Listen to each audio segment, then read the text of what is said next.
Welcome back to Built to Sell, Built to Buy. I'm your host, Sam Penny, and today's guest has built, scaled, and led some of the most recognizable names in the flexible workspace world. But his real craft is building culture at scale. Mark Goldfinger is the general manager and head of North America at Mindspace, the global boutique flex space company redefining what the modern workplace feels like.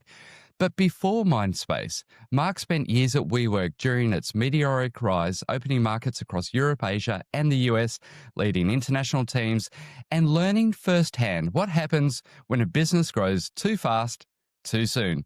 Now at Mindspace, he's steering a very different kind of growth. It's deliberate, design-led, and deeply human. It's about creating spaces that people actually want to come to, where hospitality meets productivity and culture is the product.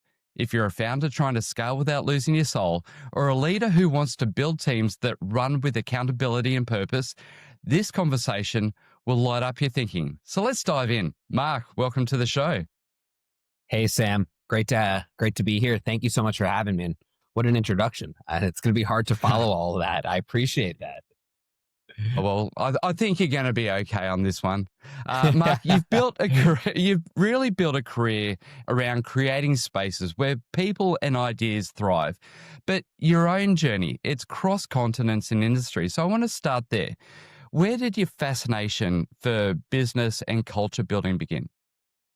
Yeah, absolutely. So I was super fortunate when I was younger in my high school days, or my high school years, I should say. So in my high school, for junior and senior year, you actually, one day a week for one semester, you actually had a internship. Whether it was paid or not was up to whatever you could find. But it was a chance to start getting real world experience. And when I was a junior, I ended up working for a modeling agency, which was a lot of fun, but was definitely not the path for me to go on.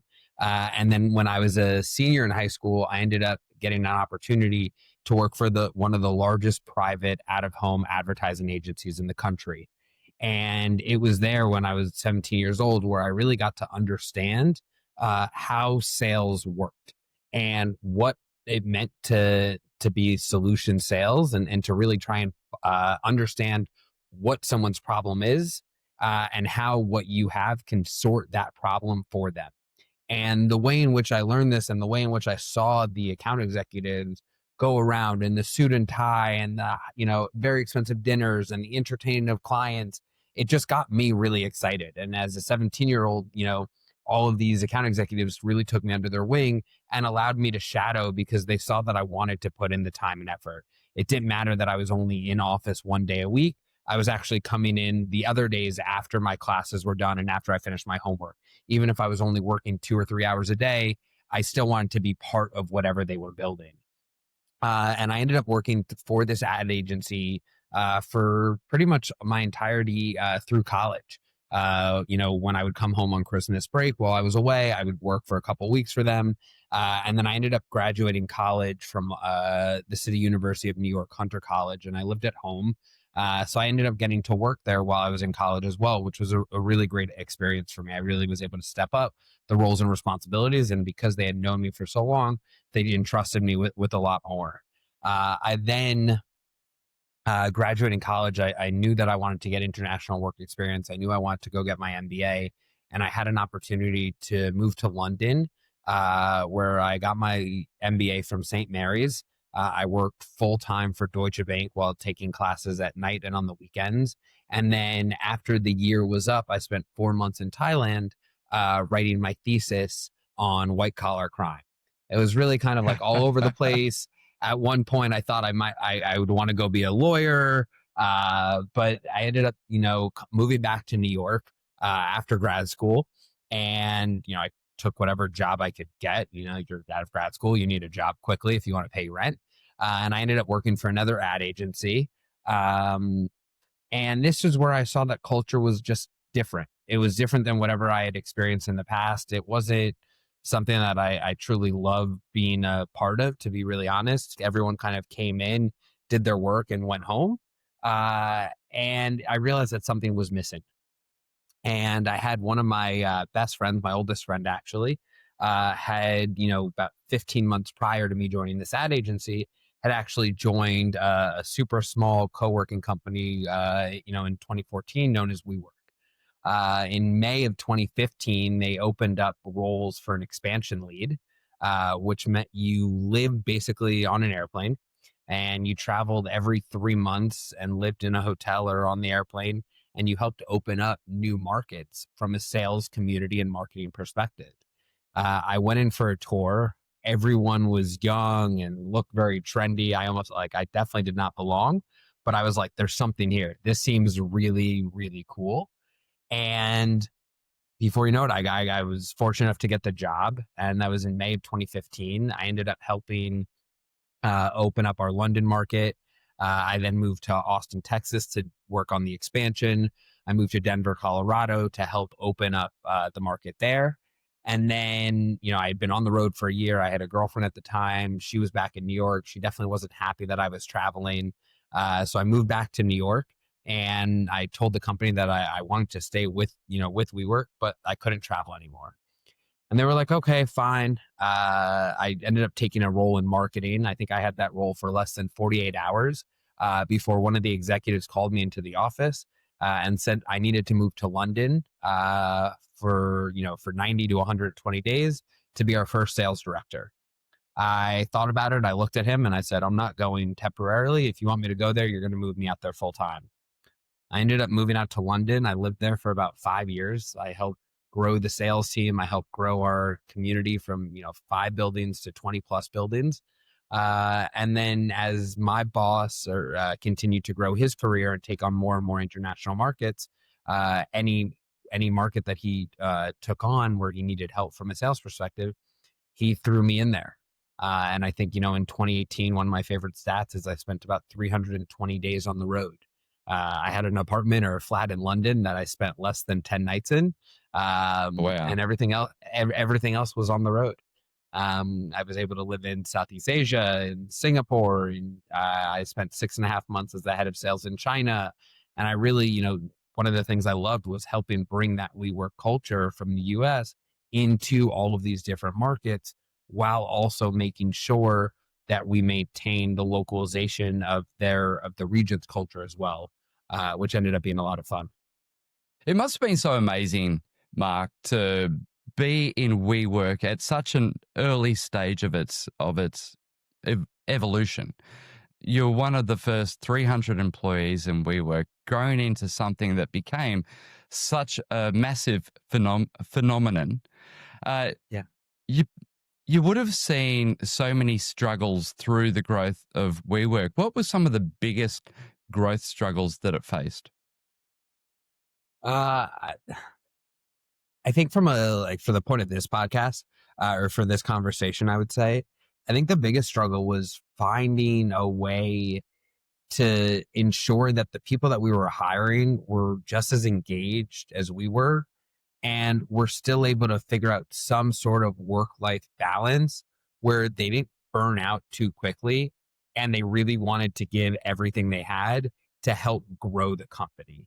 And I think that was one of the most difficult challenges we faced, while at the same time, one of the most incredible things I've ever seen, because I've never been part of a group that truly worked around the clock the way we did at WeWork. And by no means is that necessarily a good thing, but there was something really special about being 11, having to be 11 o'clock at night and you like looking up from your desk and thinking like you're the only one in the office because you've just been so plugged in, and then looking up and seeing the rest of your team still doing the exact same thing.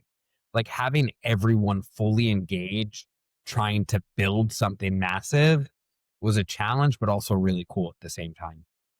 Now, obviously, the rise and fall of WeWork is very well documented. There's plenty of documentaries about it. And Adam Newman's approach to leadership is pretty well covered.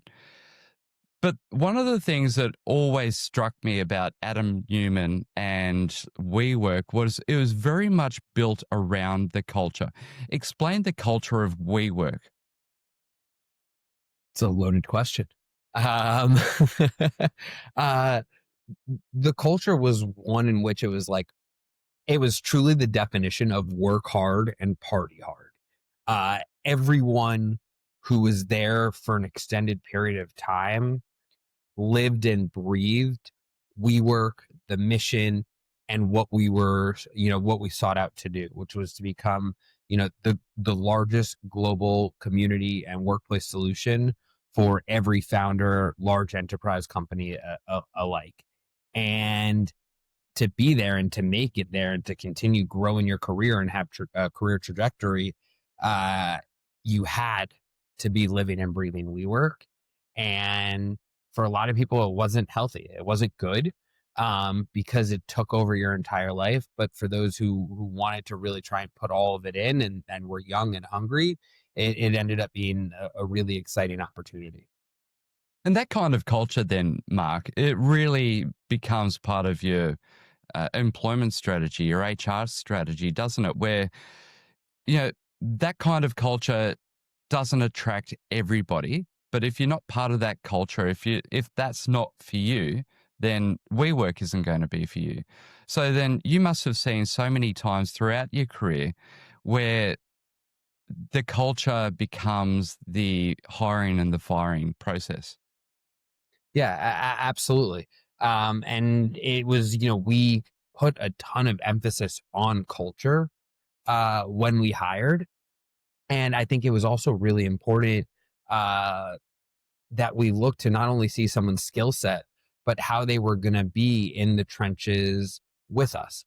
Right. I think, when we went through an interview process, anyone who was kind of above manager also had to have cross-functional interviews. So if you were, applying to be the sales director, let's say, obviously you went through everyone else on the sales team, and you did your interviews, you had a case study, but then you also spent an hour or two with someone who is your equivalent on the community and operations team, so that you could make sure that you could work well with them and you could see what they did. And then you might even meet someone who was part of another business line that you'd probably very rarely interact with, whether that be the design team or the architect team, just to see how you fit in to the overall ecosystem that was WeWork at the time. And we really took that seriously. It was really important. We wanted to make sure that the people we were bringing on were people who wanted to be, at WeWork for the long haul. Because there was so much hype about it, everyone wanted to just try and get a job. They weren't necessarily thinking about, like, is this really the right role for them? So after several years at WeWork and leading very much a lot of its global expansion, what was probably the largest, the greatest learning experience you had from there?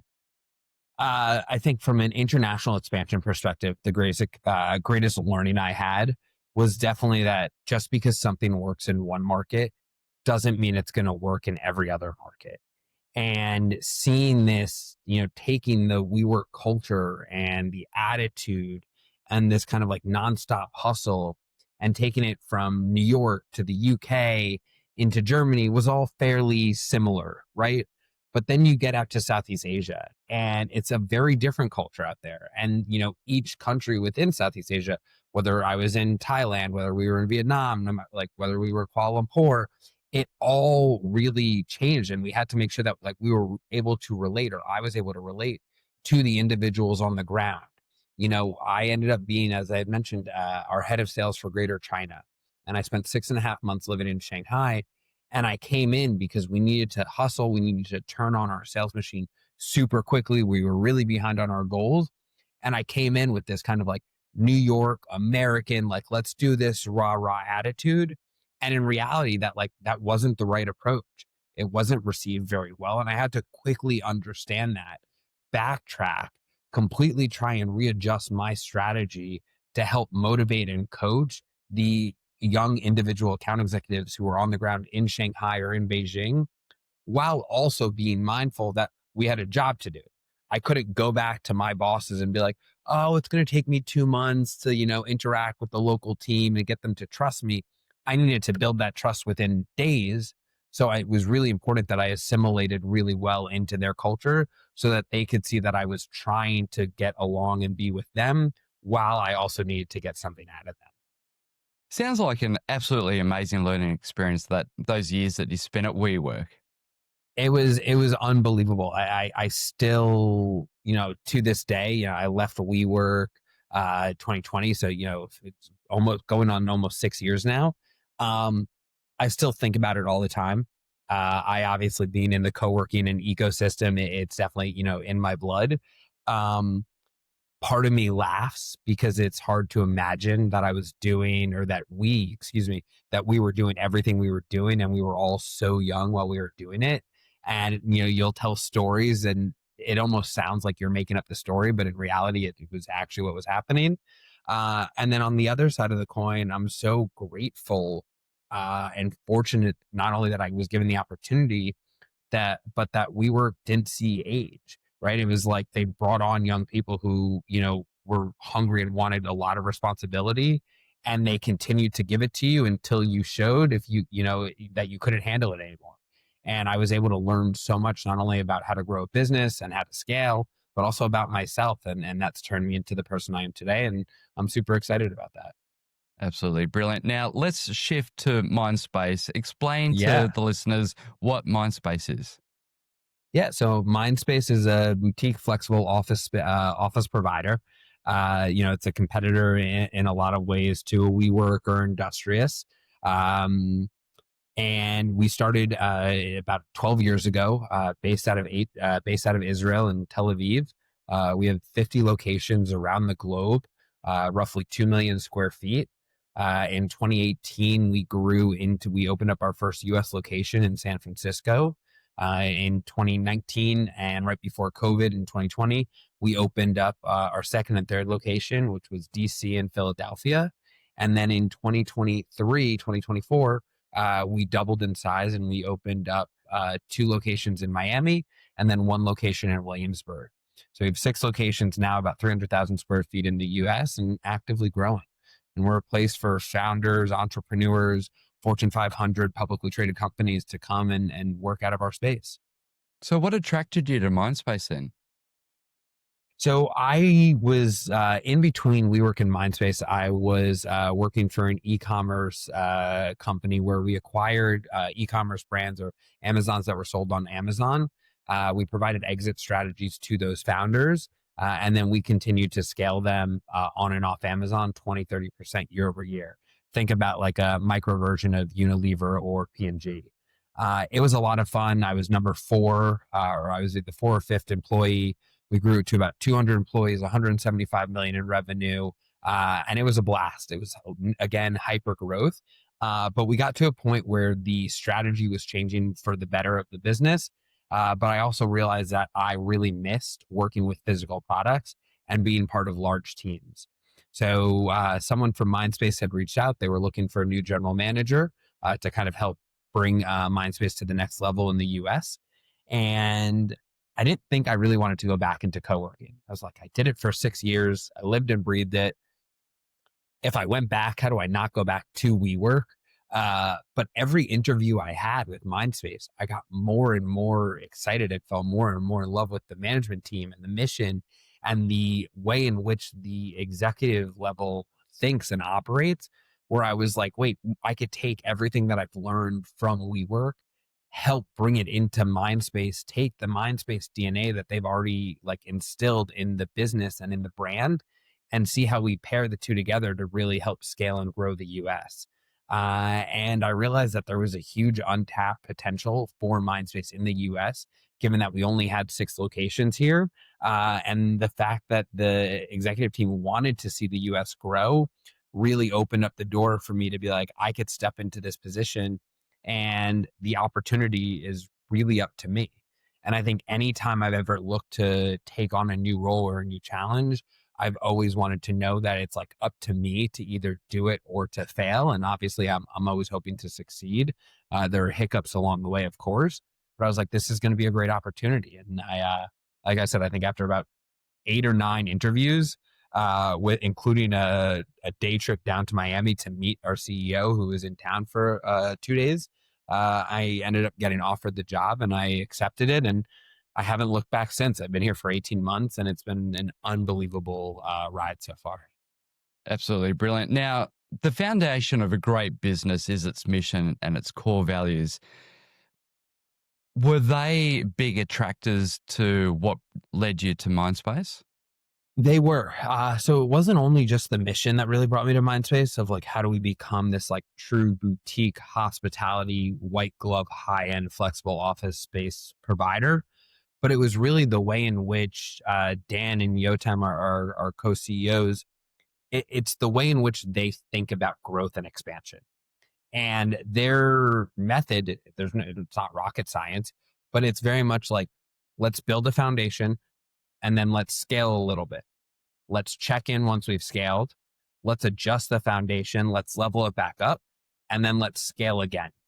And that approach of like micro hyper growth, if you will, I really appreciated because it meant that we were never going to stretch ourselves too thin.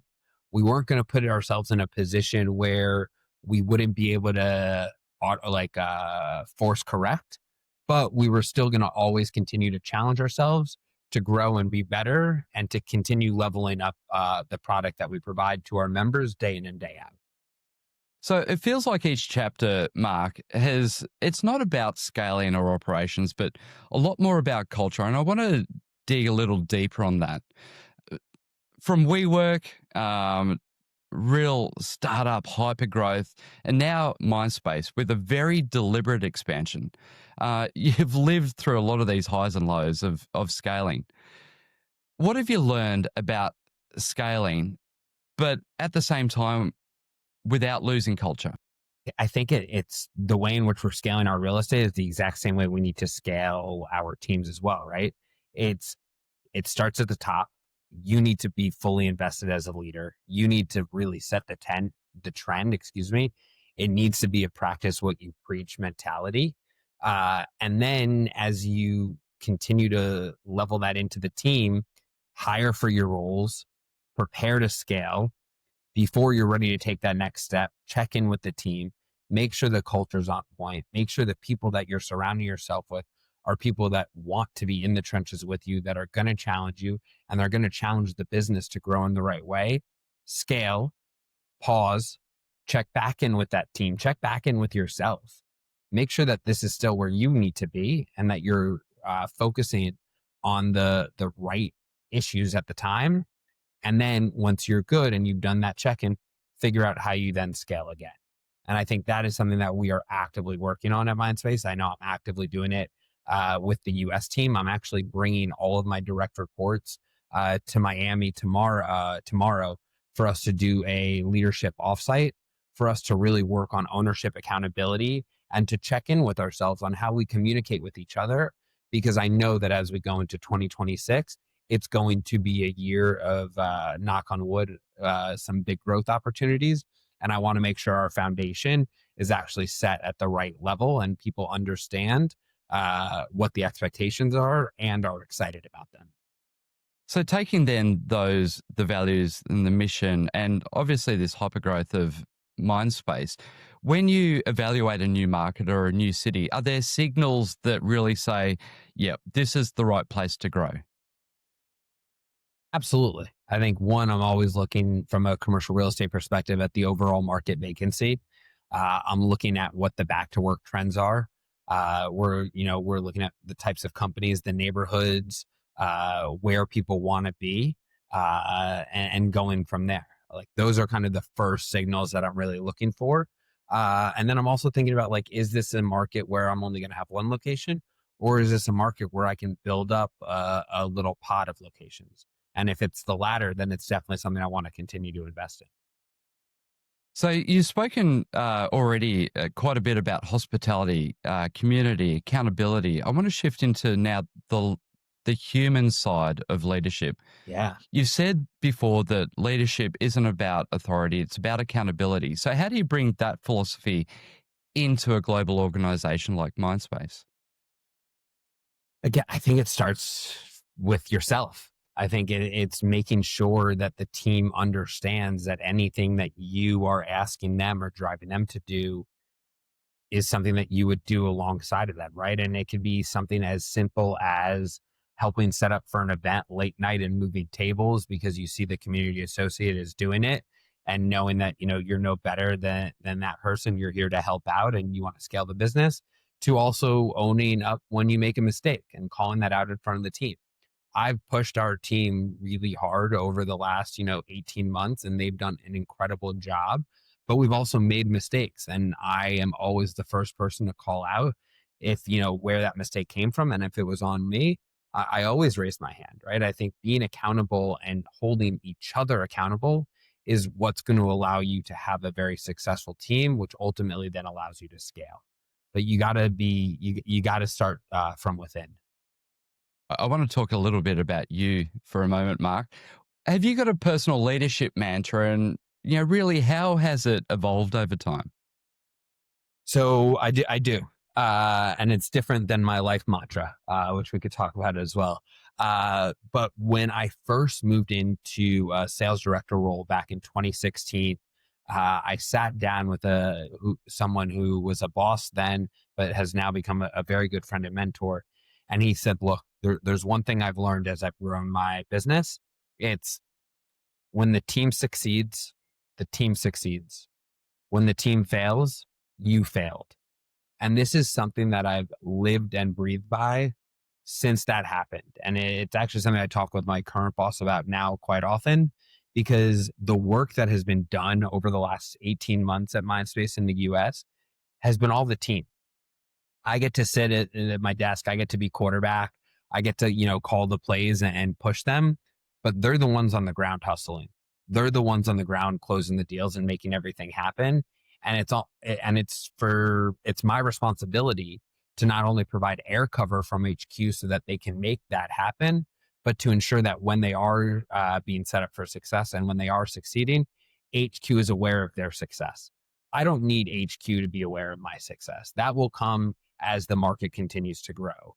But on the flip side of that, if my team messes up, I messed up.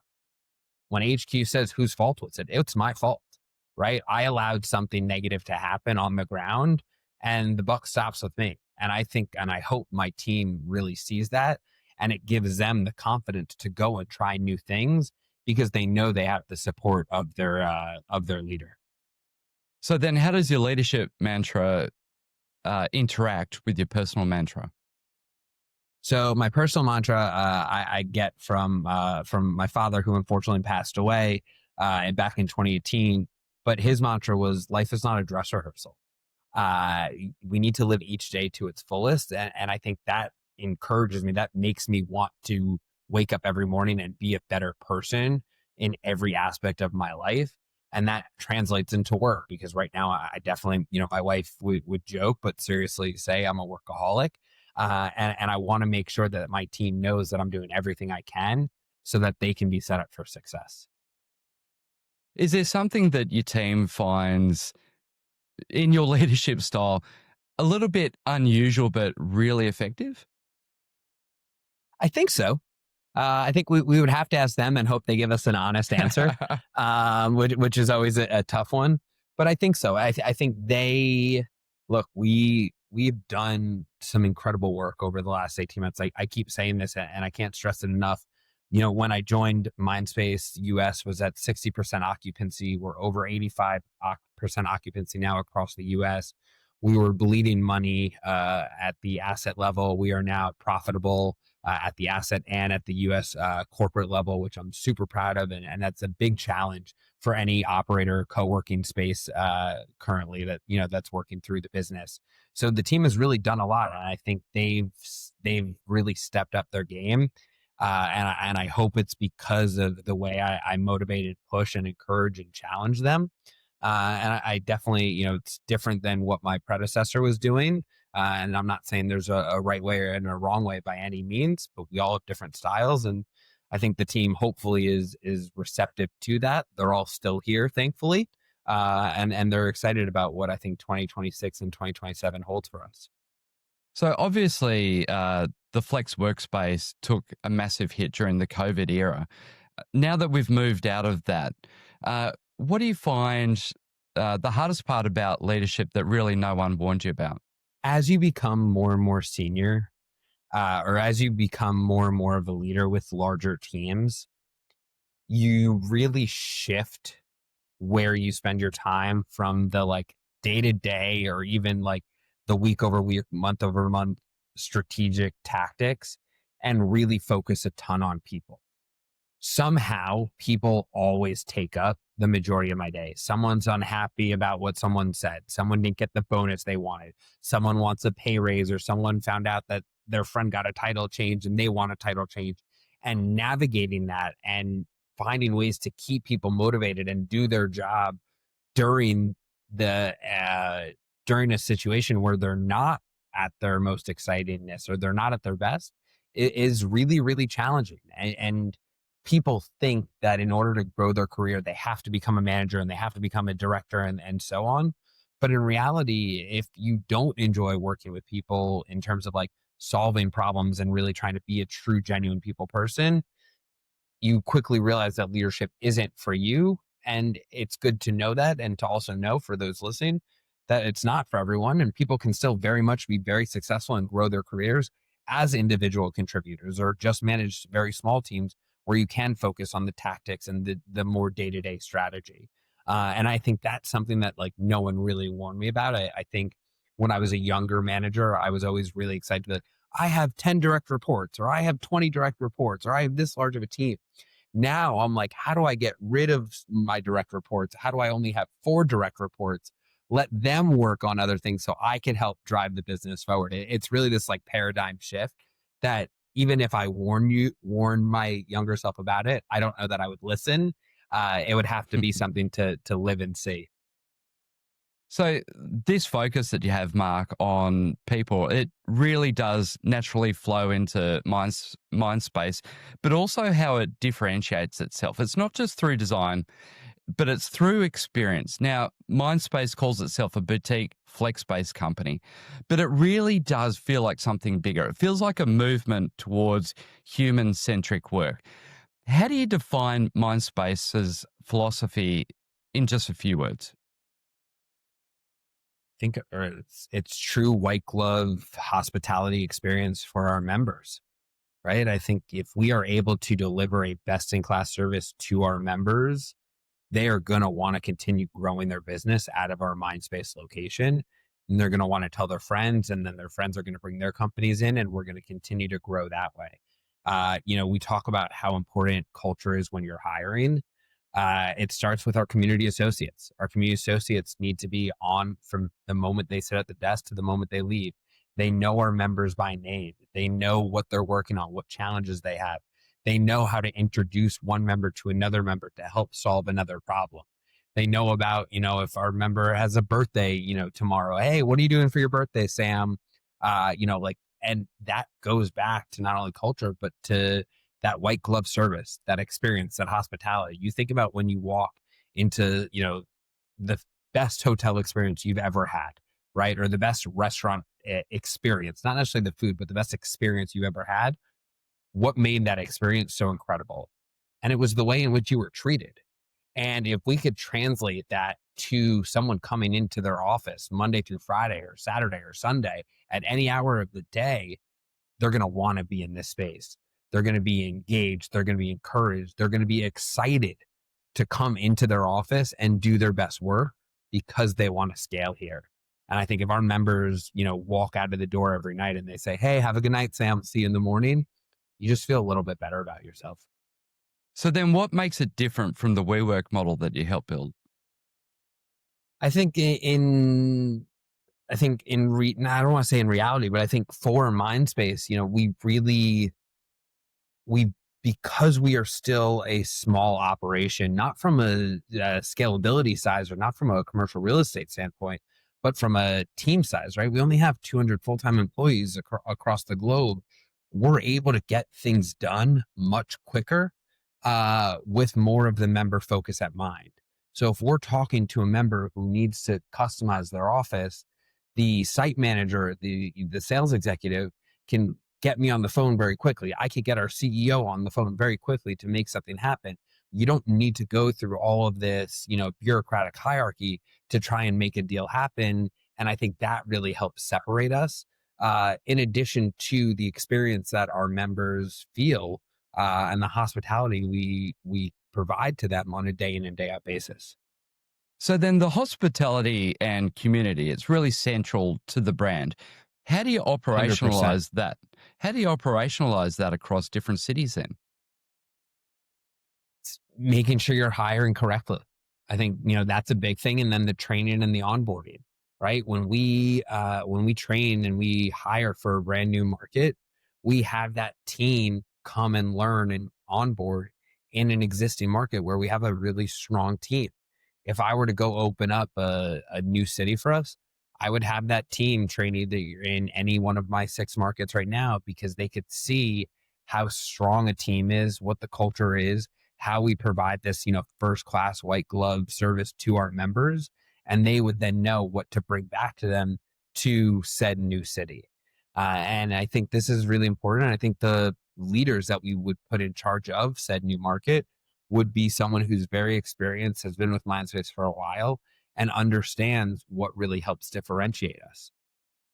The industry, the flex space industry, has been through a massive transformation over the last few years. How does Mindspace stay ahead of the curve then? I think we continue to look at what the members need, right? I think, we have this office or this co-working mindset that people have, the wood desk, the black frames, the semi-frosted glass, excuse me. But that's very dated, right? That's the old co-working model. Now we're looking to see, as we scale, our US business, what is the elevated model? What do companies want? They want a little bit more space. They want more privacy.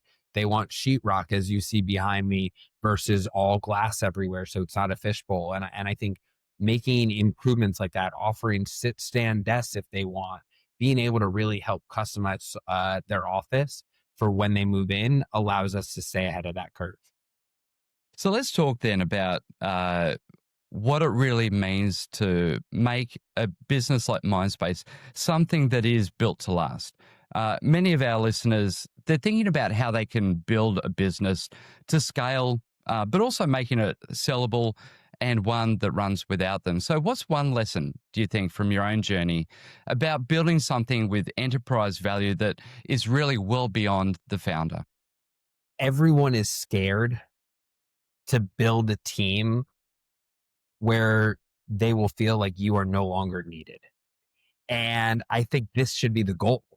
I think as a founder, as a boss, I want to get to a spot where I feel like the team doesn't need me, because it means I could focus on other things that we haven't even started to think about yet. And I think, as first time founders, they get very scared that if someone doesn't need them, they're going to be kicked out of their company or they're going to be replaced. And at the end of the day, everyone's replaceable, right? I think this is also something I learned very early on in my career. Um, that no one is bigger than the business. You need to be mindful of that. But if you can build a team that is running and operating and doing the work correctly, freeing up your own time is really, really valuable. And it will allow you to actually grow the business instead of slowing it down from trying to be in the weeds when you've already hired incredible team members to do that job for you. Mindspace, obviously, very hospitality driven business. And the experience, from what I hear, really relies more on the people. But process and systemization is so important. How do you bring systemization into something that is so human centric? I mean, you need processes, right? You can't, again, we just spoke about what happens if someone leaves the business. You need processes. We need to make sure that we have the right systems in place.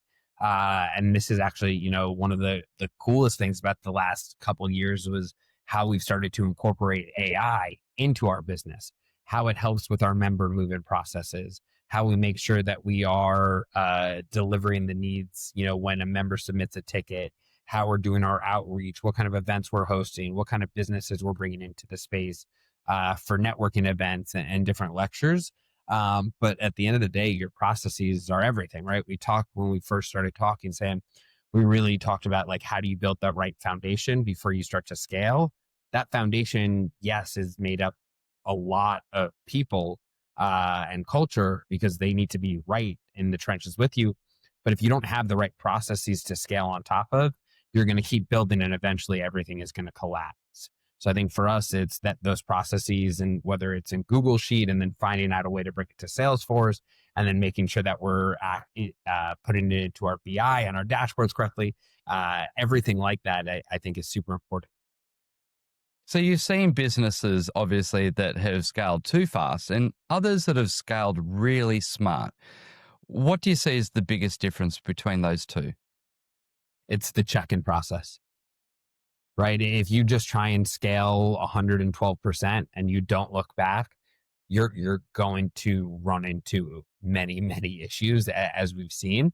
Uh, but if you take this approach of scale, check in, adjust, scale, check in, adjust, it's going to allow you, maybe you move a little bit slower than you originally expected, but ultimately it's going to allow you to be standing a lot longer. One of the things I used to say was, if you were building a skyscraper, it's not the first skyscraper to get to 100 stories that wins.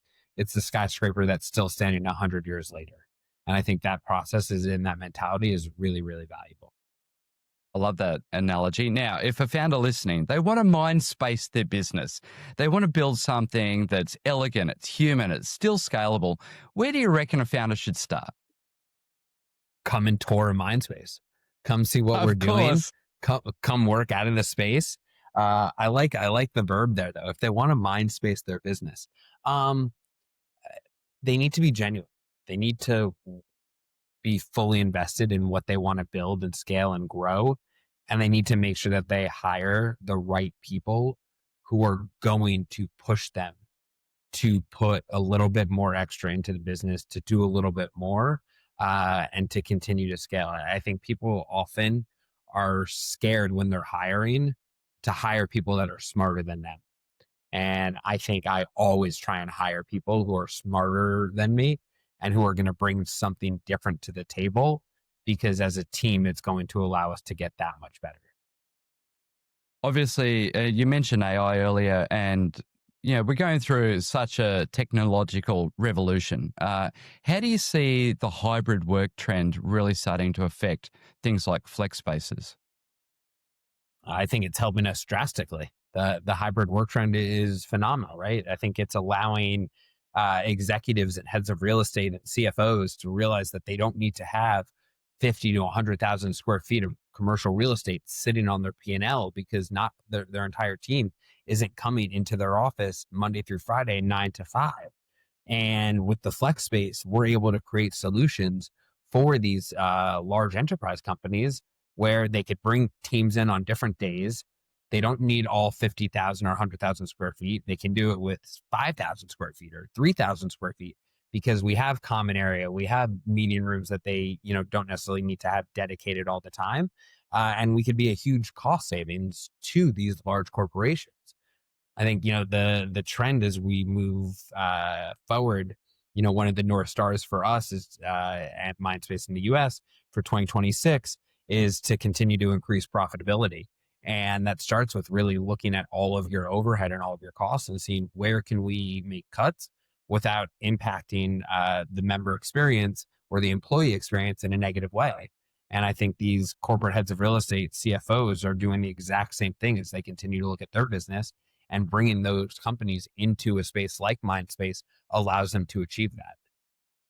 AI is very much lacks empathy. How does Mindspace balance the human-centric focus that it has and uh, really bringing AI into a model that is such a white glove touch? AI isn't replacing humans yet, thankfully. So AI isn't able to completely replace our community associate or community manager. These are roles in which you need to have genuine, real people at, right? You need someone to say, "Hey, Sam, how was the day? What's going on?" Where we are able to leverage AI to help scale the businesses, it allows us to move faster. How can we build better test fits? How can we build more efficient test fits as we continue to expand? How can we look at market data and analyze it to help tell us what's the next market and street that we should be on? How can we use AI to quickly visualize what we want our common area to look like? And then we can have our design team go plan it and create it. I think all of these AI tools are allowing us to move that much quicker, but you still need to have that human touch to it. And I think it's very obvious, even if you take something as simple as writing emails, if, people ask AI to write emails or ask, performance reviews for them, if they don't do a double check and they don't review it, it's very obvious to see that it was just AI versus there was a human touch to it. And I think as long as we continue to keep that human touch front and center, we're going to be in a really good place. I think the human touch always needs to be the last touch. I love AI Agreed. and using it all the way through, but the human touch always needs to be the last touch of anything that you do, whether it's financials, marketing, sales, whatever it is. Now, Mark, if you were designing the perfect workday of the future, what do you reckon that'd look like?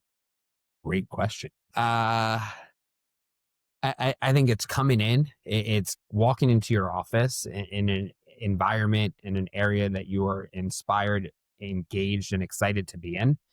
It is having an AI tool of some sort reading you off or looking through your schedule, seeing where you can make efficiencies, bringing you into the different parts of the problems that you're running in your business that you need to have that double check on. And then allowing AI to kind of give itself, it's allowing you to then give it direction and having it go and kind of bring those challenges or those solutions to the said problems to get them one step closer to completion. Right, Mark, we're coming towards the end of our conversation, but I want to close with some rapid fire questions. It's really Right. for leaders who want to build something bold, build something beautiful, for founders or executives who are listening, who want to scale their business through leadership. What is one principle you live by?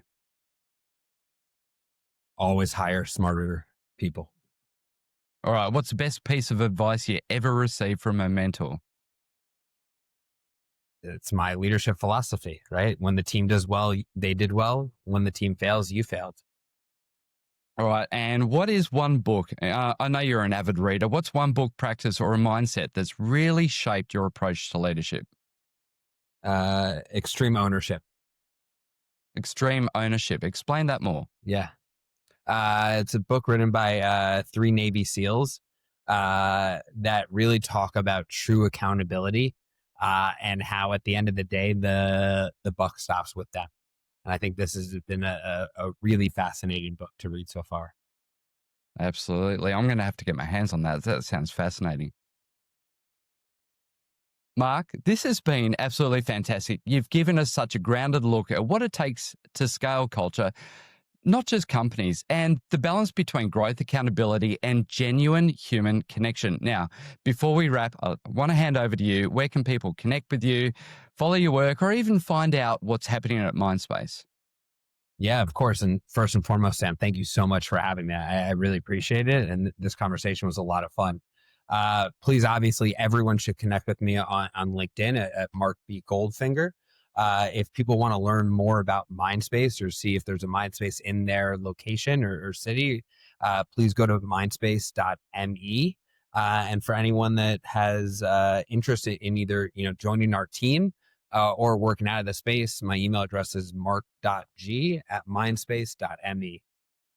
Fantastic. And I'll make sure I put all of those links in the show notes. And if today's conversation made you rethink how you lead, build, or grow, share it. Send it to a founder, a leader, or a team that's shaping the future of work. I'm Sam Penny, and this is Built to Sell, Built to Buy, the show where we explore how great businesses are built, scaled, and sometimes sold without losing what makes them human. See you next time.